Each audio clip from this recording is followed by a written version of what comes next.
There we are. Hi, I'm Roger. This is my shop, and what I'm going to be covering here is the VIVO BEE-V002E two-frame honey extractor. This is electric. It's just about the cheapest one you can find.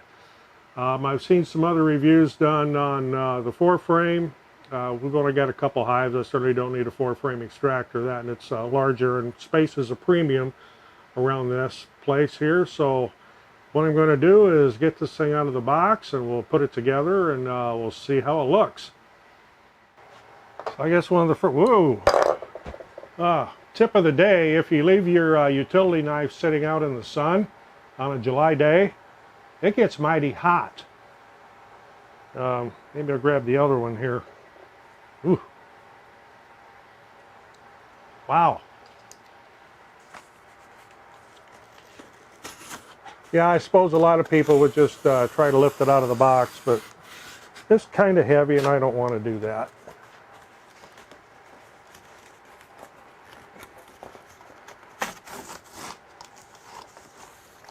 This would be a little bit easier to dispose of the cardboard this way too.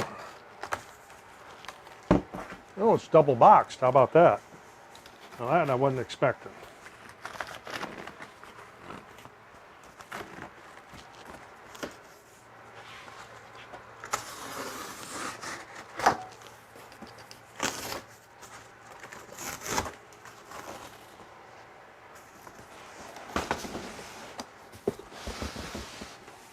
Must mean this side up. Interesting that it's inside of another box that way, because the outer box doesn't say anything about one side being up or down.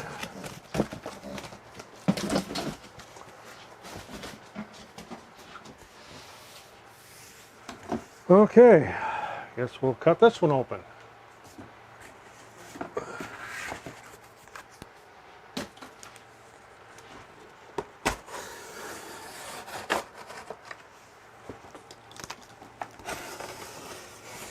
See, we got some styrofoam packing inside.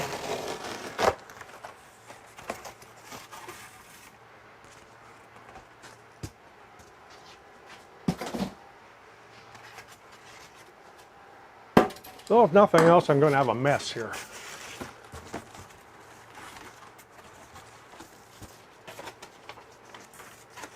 Warning! Sharp edges. Makes sense.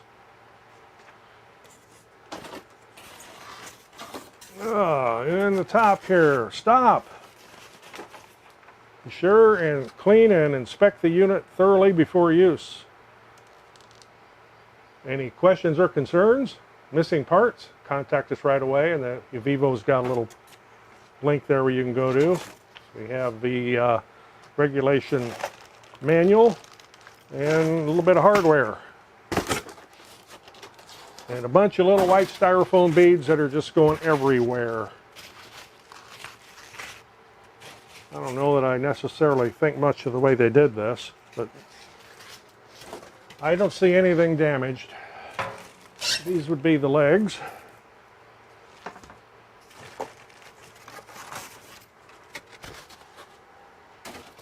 I don't usually do unboxing videos, but this would be a little bit different. Oh, that's heavy. So we get rid of all this styrofoam. I'm going to have a mess to clean up here. And I have no grandkids here this weekend or during the week here to do it. So it'll be my problem. Of course, this place is a mess most of the time anyway.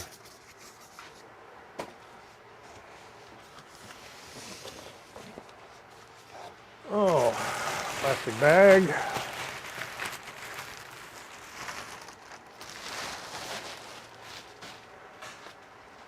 This looks like it's going to be pretty straightforward, other than, like I said, I got a mess here with all the styrofoam beads going all over.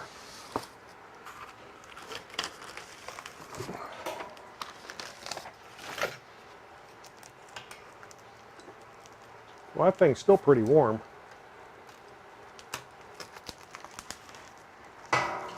Motor doesn't look huge, but for what it's going to have to do. I was out checking hives this morning, and I can be pulling honey here pretty soon. I'm not going to pull any quite yet. Just did a walk-away split on actually a couple of them this morning, so I'm going to let those kind of get themselves established. Tie wrap there.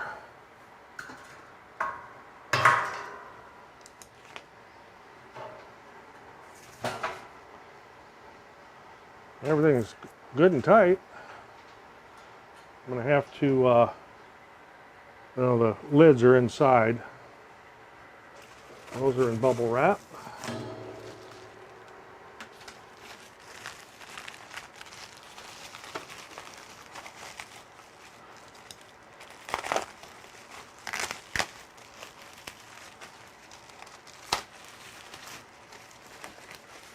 I certainly didn't spare the tape.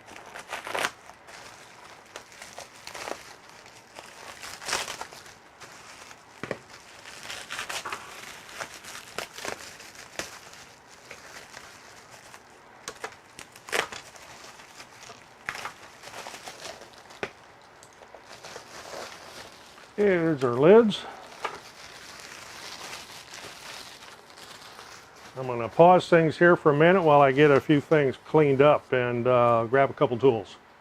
Okay, I did a few things there and I had to stick a fan behind me because it is just miserable hot and humid in here today. And we're in the Midwest, and when it gets into the 90s and you've got humidity the way we get it, your heat index is up there at 100 plus. So yeah, it's pretty miserable in here today. What I did do is I took the motor off the top. It's very simple. There's a couple cap screws here, a couple bolts you just take loose. Those are 13 millimeter. Have here the honey gate, and there's an O-ring on it. That O-ring goes to the outside, and the nut goes on the inside.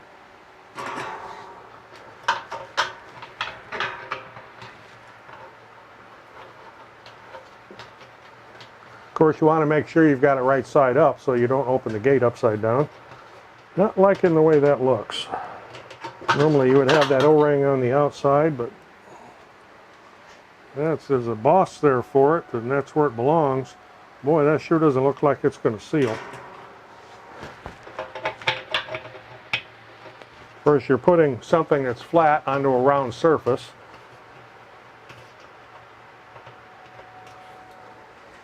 Flip this upside down so you can kind of see what I'm talking about there.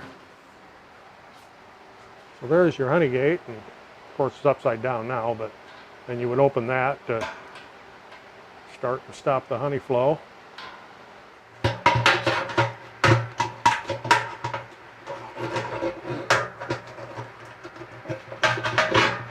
Might give this a water test before I actually put honey in it, make sure that doesn't leak. Of course, I don't want to over tighten this nylon nut either, or I'll break it. Well, we'll try that.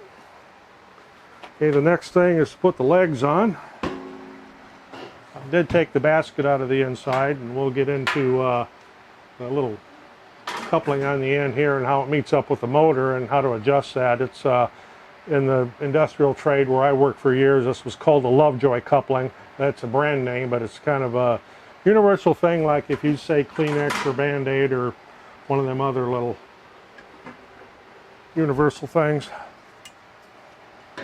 So we got, we can have it that high or we can have it this high.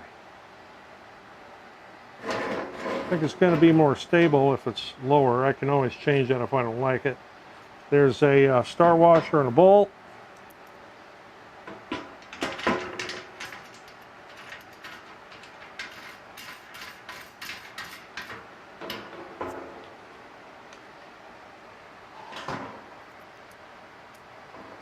And for some reason we have an abundance of flies flying around today. I don't even have any honey in here.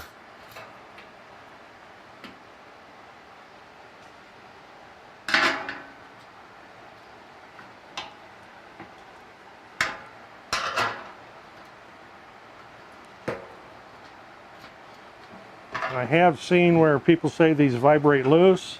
If they do vibrate loose, I will probably put some Loctite on them. It's about as much fun to watch a paint dry, isn't it? See somebody putting nuts and bolts in the hole, or bolts and washers in a hole. I would imagine if you use the upper setting for the, and had this higher, you'd be able to set a 5-gallon bucket under that. We'll see.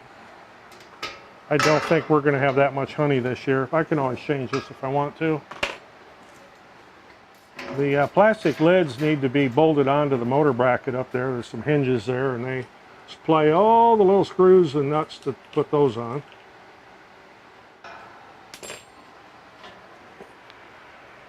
Okay, and there it is on legs.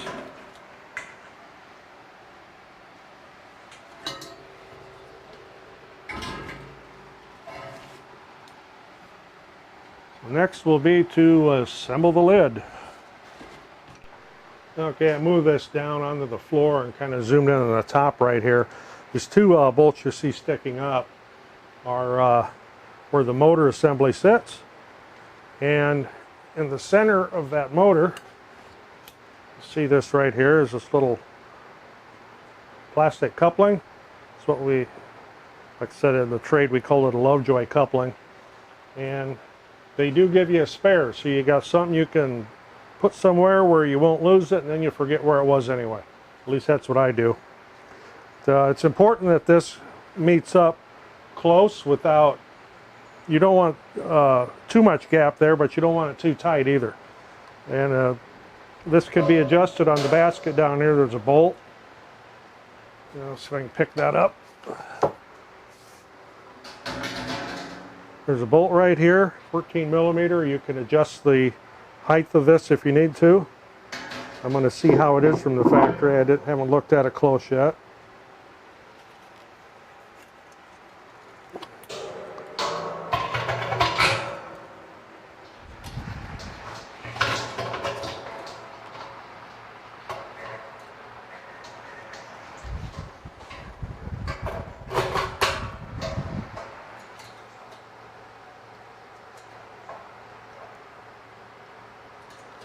And we've got a good connection there. It's about a 1/16 inch gap, and that's about all you'd want.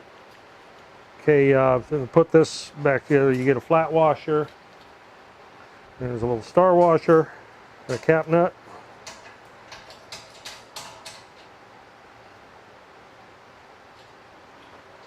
The same thing on the other side.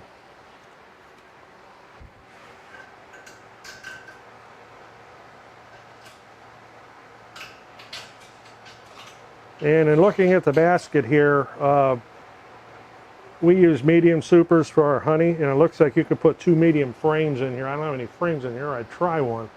Otherwise, it would be made for 2 deeps. And that's 13 millimeter, not 14. I knew that.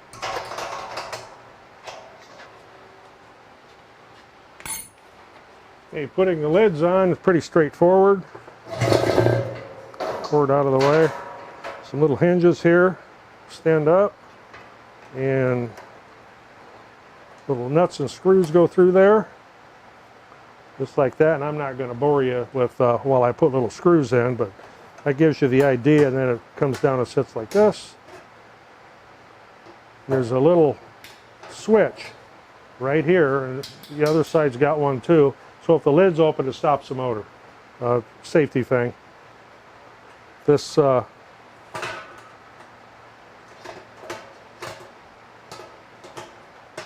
back, yep, and it'll hit the switch. So we'll get this put together. They give you the little nuts and bolts there. It's going to be a little bit tedious. These nuts are 7 millimeter. I happen to have a 7 millimeter metric nut driver I'm going to use. So I'll get those put back on, and then we'll see how this runs. Okay, a little assembly note here, and you may hear some noise in the background. I've got a fan behind me because it's hot. Okay, when you're putting these lids on, this doesn't show this in the instructions. The hinge plates go on top of the lid, not below it. If you were to put it below the lid, although it would fit, the little bracket over here will not hit the safety switch. Something else that I found was, of course, I had the thing up like this. I put the little screws in, put all the nuts on, tighten them all down, went to close it, and it would only close this far. Well, there's some slop in there, and you're going to have to kind of get an idea where this actually needs to be, and then tighten one, and then tighten another one a little bit after you get it to where the lid closes down all the way. Another little feature here is there's a little magnet, so when you open it up, it stays up. And there's some plastic protection stuff you need to peel off of the lids. I did it before I put it on. Just a little bit of an assembly tip there, and I'm going to flip this around, do the other side. Okay, we'll get into assembly tip number whatever here. This is the other lid. The other side was pretty straightforward. This one here has some issues. The very first one, I don't know if you can see that, is a little safety switch bracket. The hole was drilled back here too far. Therefore, the bracket doesn't sit right and it doesn't hit the switch. Not a hard thing to fix. It's just you'd think they'd have a little bit better quality control. The other thing I noticed was on this same end, you look at the holes where the hinge goes, they're not in a straight line. So I'm going to have to do a little fudging around with that too. The one here on the other side seems to be a little more uniform. And the other thing I noticed on this side was none of the screws are tight for anything. So I don't know if it was Friday afternoon or late in the day or early in the morning, or somebody over there in China didn't have their coffee at the right time, but I'm going to have to fiddle with this one here a little bit. Okay, we're going to throw another assembly tip in here. As you can see, this lid, I had to re-drill all the holes, nothing lined up. So you can see that doesn't come down all the way. I loosened my screw back up. You see, you're going to have to fiddle with the screw position to get it where you want it. And there's a couple ways you could do that.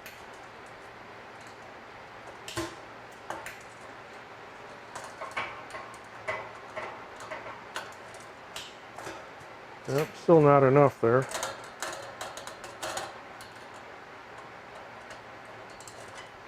That's worse.